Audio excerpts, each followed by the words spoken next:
வணக்கம் மக்களே! நான் சுககிருஷ்ணன். ஒரு தமிழன், ஒரு பைக்கர், ஒரு டிராவலர். ரோடு என் வீடு, பைக் என் உயிர், அட்வென்ச்சர் என் அடையாளம். இது சாதாரண ரைடு இல்ல. ஒரு தமிழன் பிரான்ஸ் ரோட்டில் எழுதும் கதை. ஸோ ஹெல்மெட்ட போட்டுக்கோங்க, என்ஜின ஸ்டார்ட் பண்ணுங்க. வாங்க என் கூட பிரான்ஸ ஒரு சுத்து சுத்தலாம். இங்க இருக்கிற வீடு, ஊரு, ரோடு எல்லாத்தையும் புதுவிதமா காட்டப் போறேன். ஸோ மறக்காம எஸ்கே தமிழ் பிரெஞ்ச் பைக்கர் சேனல சப்ஸ்கிரைப் பண்ணுங்க. வாங்க பிரான்ஸில் புலிக்கொடியை பறக்க விடலாம். பாருங்க, எப்படி ஒரு பயங்கரமான இரும்பு இந்த சோல்ஜருங்க மறைஞ்சிருப்பாங்கள்ல, அது பாருங்கள். இது வந்து அவங்களோட துப்பாக்கி வச்சுட்டு நிற்கிற இடம்.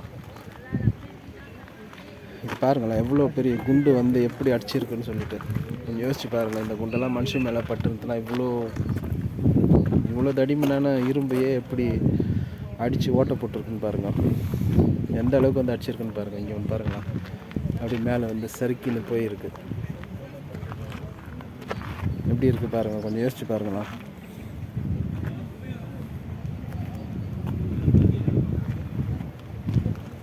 நினைக்கும் போதே ஒரு மாதிரியாக இருக்குல்ல. இது வந்து 1939 1945 மெமோரியல் ஸ்பாட்டு. உள்ளே போக முடியுமான்னு தெரியல, நம்ம போய் பார்க்கலாம். மெமோரியல் மியூசியமாக கூட இருக்கலாம். ஆனால் அந்த பங்கர்ஸ் வந்து அதுக்கு முன்னாடி கட்டினதுங்க. அந்த ஃபஸ்ட் வேர்ல்டு வார் அப்போ 1918 அந்த இதில் வரும்னு நினைக்கிறேன்.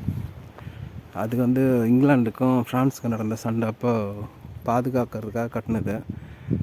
அதுக்கப்புறம் அந்த இடத்தையும் வந்து இரண்டாம் உலக போகிறப்போ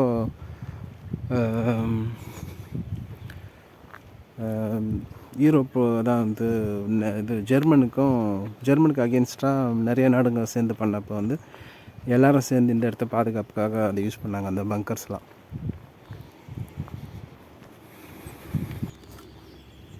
பதுங்கு குழி. இங்கேருந்து கார்ட்ஸுங்க வெயிட் பண்ணின்னு இருப்பாங்க அப்படின்னு தான் நினைக்கிறேன். சின்ன சின்ன அந்த ஓட்டைங்களில் கன்று வச்சுட்டு பார்த்துட்ருப்பாங்க.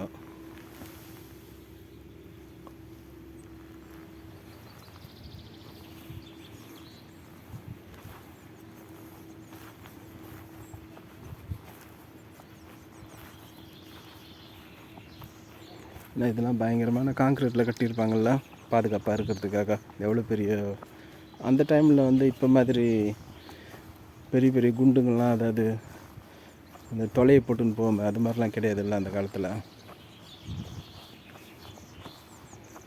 அந்த காலத்தில் அதிகமாக பீரங்கி யூஸ் பண்ணுவாங்க. பீரங்கி குண்டு வந்து அடித்து உடைக்கும்.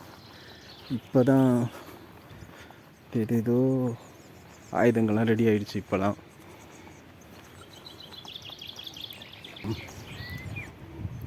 இது வந்து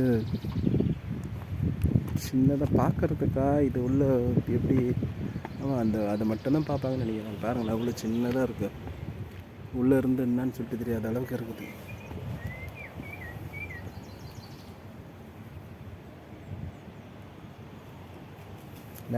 மேலே இருந்துன்னா அந்த ஒரு மாதிரி கப்பல்லாம் பார்ப்பாங்கள்ல, நீர்மூழ்கி கப்பல், அது மாதிரி இருந்து பார்ப்பாங்கன்னு நினைக்கிறேன். இது வழியாக வந்து பாருங்கள், இங்கே கூட பாருங்கள் குண்டு பீரங்கி அடிபட்டுருக்கு பாருங்கள். அந்த கார்னர்லாம்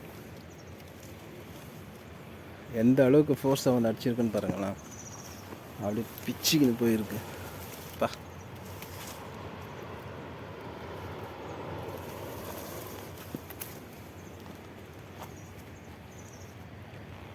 எவ்வளோ பெரிய இப்போ இரும்பு அப்படியே மோல்டிங் பண்ணியிருப்பாங்க. அப்போ எத்தனை வருஷம் ஆயிருக்கும் இதெல்லாம் ரெடி பண்ணுறதுக்கு.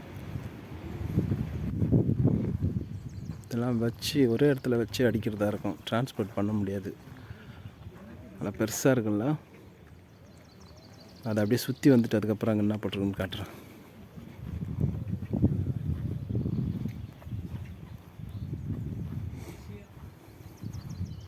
பாருங்களேன், எவ்வளோ ஒரு அருமையாக செஞ்சுருக்காங்க. அதில் எது ஸ்கேல்லாம் இருக்குது, அந்த டைரெக்ஷன் இல்லை டிஸ்டன்ஸு கனெக்ட் பண்ணுறதா இருக்கும். இதில் தான் குண்டு போடுவாங்கன்னு நினைக்கிறேன். குண்டு போட்டு அப்படியே அடிப்பாங்க. மேலே தூக்கி அடிக்கிறது ஒரு மாதிரி, அந்த ஹைட்ராலிக் மாதிரி அப்படியே மேலே தூக்கி அதை வச்சு அடிப்பாங்கன்னு நினைக்கிறேன். அது இப்போ தான் டிஸ்டன்ஸ் அது மேலே போயிட்டு அதுக்கப்புறம் ஃபோர்ஸாக வந்து கீழே இறங்கி கிராவிட்டியில் வந்து ஃபோர்ஸாக வந்து அடிக்கும்.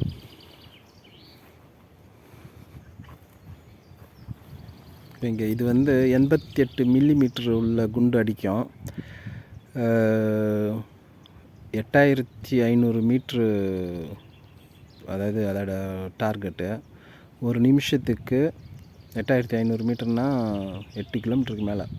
ஒரு நிமிஷத்துக்கு வந்து 15லேருந்து 20 குண்டு போவோம். இதை யூஸ் பண்ணுறதுக்கு வந்து 11 பேர் வேணும். ஜெர்மன்காரங்களால் பண்ணுது 1928. இது வந்து 1930லேருந்து 40 வரையும் சர்வீஸில் இருந்திருக்கு. ஃபுல்லாக இது எல்லாமே வந்து பதுங்குக்குழி, அந்த பங்கர்ஸுங்க தாங்க. பாருங்கள், இங்கெல்லாம் கூட குண்டு வந்து விழுந்துருக்கு. தெரியுதா உங்களுக்கு? கரெக்டாக எய்ம் பண்ணி அடிச்சிருக்காங்க பாருங்கள். இங்கே கூட ஒன்று விழுந்துருக்கு. இந்த சைடில் ஒன்று உள்ளெல்லாம் குண்டு போய் உளுந்து வெடிச்சு சதிரி இருக்குன்னு நினைக்கிறாங்க. நினைக்கும் போதே கொடுமையாக இருக்குல்ல.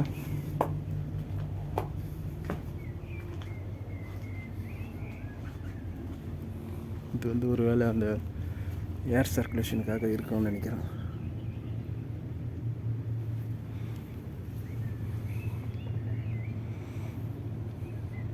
பாருங்கள், தாக்குதல்லாம் அங்கேருந்து தான் நடந்திருக்கும். அந்த சைடுங்கள்லேருந்து டிஸ்டன்ஸ். ஆமாம், ரொம்ப டிஸ்டன்ஸில் இருந்தால் அடிச்சிருப்பாங்க. அதான் சொன்னேன்ல, இங்கே வந்து கடலில் வந்து நேவிகேஷன் தெரியாதவங்களால் வர முடியாது. நிறைய கல்லுங்க இருக்கும் கடலில். அதனால் பெரிய பெரிய போட்டுங்களால் வர முடியாது. அது இவங்களுக்கு ஒரு செக்யூரிட்டியாக இருந்திருக்கும். இங்கே அப்படியே இன்னொரு பதுங்குக்குழி இருக்குது. அதையும் பாருங்கள். இந்த சைடு எப்படி இருக்குது? எந்த ஒரு ஆம்பேக்டும் இல்லாமல், எந்த ஒரு தாக்குதலும் இல்லாமல் இருக்குல்ல. அப்படியே இந்த பக்கம் வந்து பார்த்தீங்கன்னு வச்சிங்களேன், மெர்சல் ஆகிடுவீங்க. அப்படியே பாருங்களேன் எந்த அளவுக்கு வந்து அடி வாங்கியிருக்குன்ட்டு.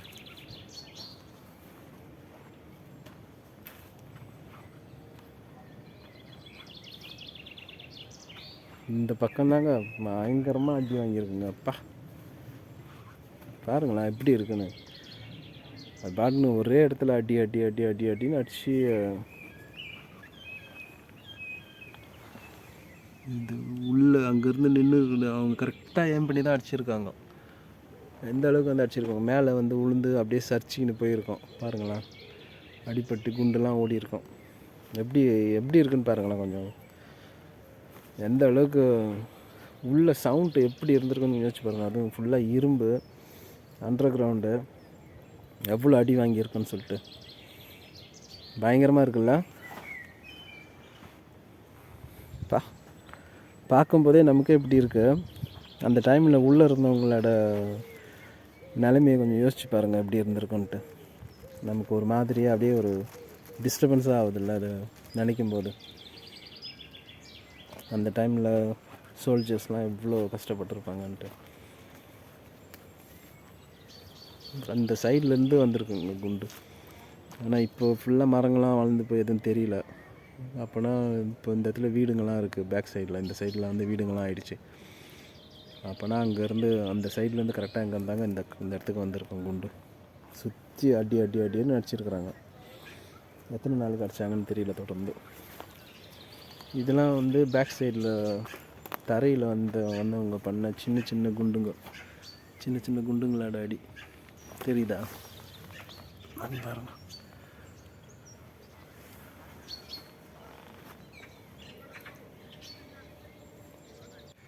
மக்களே, நம்ம இந்த ஒரு சின்ன விசிட் ஒன்று முடிச்சாச்சு. இது எக்ஸ்பீரியன்ஸ் எப்படி இருக்குன்னு சொல்லிட்டு மறக்காமல் சொல்லுங்கள். இப்போ அந்த மெமரியில் வந்து விசிட் பண்ண முடியல. அது வந்து ஜூலை ஆகஸ்ட் இந்த 2 மாதம் தான் ஓப்பனில் இருக்கும். இப்போ வந்து ஓப்பனில் இல்லை, அதனால் உள்ளே போய் பார்க்க முடியல. இந்த சப்போஸ் உள்ளே போனாலும் வீடியோ எதுவும் எடுக்க முடியாதுன்னு நினைக்கிறேன். நிறைய இடத்துல அப்படி தான் இருக்கும். மறக்காமல் சேனலை சப்ஸ்கிரைப் பண்ணுங்கள், லைக் பண்ணுங்கள், மற்றவங்களுக்கும் தெரியப்படுத்துங்க, ஷேர் பண்ணுங்கள். உங்களுக்கு ஏதாச்சும் ஒரு கேள்வி ஏதாச்சும் இருந்தாலும் கண்டிப்பாக மறக்காமல் கமெண்ட் பண்ணுங்கள். நன்றிங்க மக்களே. இந்த இடத்துல இன்னொன்று இருக்குது. அதான் ஒரு கார்னர்லேயும் அந்த மவுண்டன் ஒரு குன்று மாதிரி தானே இது. அது ஒரு கார்னர்லேயும் அந்த ப்ரொடெக்ஷனுக்காக பண்ணி வச்சுருந்துருக்காங்க. இந்த சைடு பேக் சைடில் ஒன்றும் பெருசாக எதுவும் அடிபடலை. இங்கே பாருங்களா எப்படி இரும்பு பேப்பர் கிழிக்கிற மாதிரி கிழிஞ்சு இருக்குது பாருங்க. எவ்வளோ திக்னஸ்ஸாக இருக்கும், எப்படி கிழிஞ்சிருக்குன்னு பாருங்கள். அப்படியே இந்த இடத்துல பாருங்களா வந்து அப்படியே அடித்து ஒட்டின்னு இருந்திருக்கோம். அவ்வளோ பெருசாக இருக்குது. ஃபஸ்ட்டு பார்த்ததோட இதில் வந்து கொஞ்சம் அடி கொஞ்சம் கம்மியாக தான் இருக்குது. ஆனால் இந்த உள்ள ஏதோ ஒருவேளை அது ஒரு மூடிடுவாங்கன்னு நினைக்கிறான் பார்த்துட்டு, இல்லை வேறு எதான்னு தெரியல எனக்கு. ஆனால் இது எப்படி அடி வாங்கியிருக்குன்னு பாருங்கப்பா.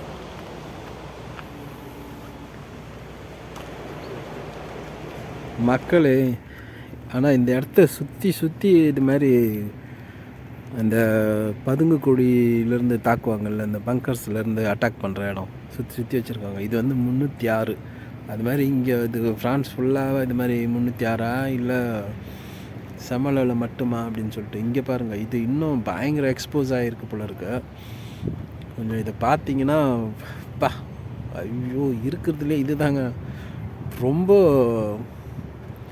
இதில் எப்படி அடி வாங்கியிருக்குன்னு பாருங்களா. இதில் ஒரு குண்டு மாட்டிக்கின்னு அப்படியே ஸ்டக்காகி நிற்கிது பாருங்கள். தெரியுதா? நான் கை வைக்கிறேன். இந்த குண்டு பாருங்கள், இது அப்படியே மாட்டிக்கின்னு ஸ்டக்காகி போயிருந்துருக்கு. செம்ம அடி அடிச்சிருக்காங்க. பாருங்களா, நான் ஏற்கனவே சொல்லியிருப்பேன் இன்னொரு இடத்துல ஏதோ பேப்பரை கிழிக்கிற மாதிரி இரும்பு கிழிச்சு தொங்க விட்டு வச்சுருக்காங்க. செம்ம அடிங்க இதுக்கும்.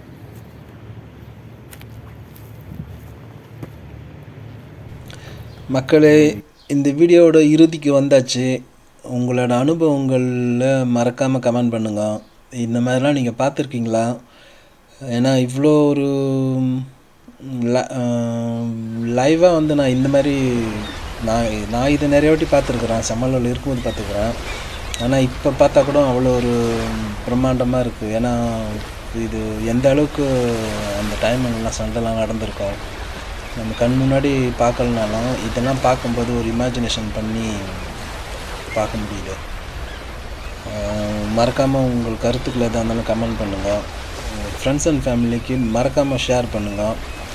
எஸ்கே தமிழ் ஃப்ரெஞ்ச் பைக்கர் சேனலை சப்ஸ்கிரைப் பண்ணுங்கள். மீண்டும் ஒரு காணொளியில் சந்திக்கிறேன். நன்றி.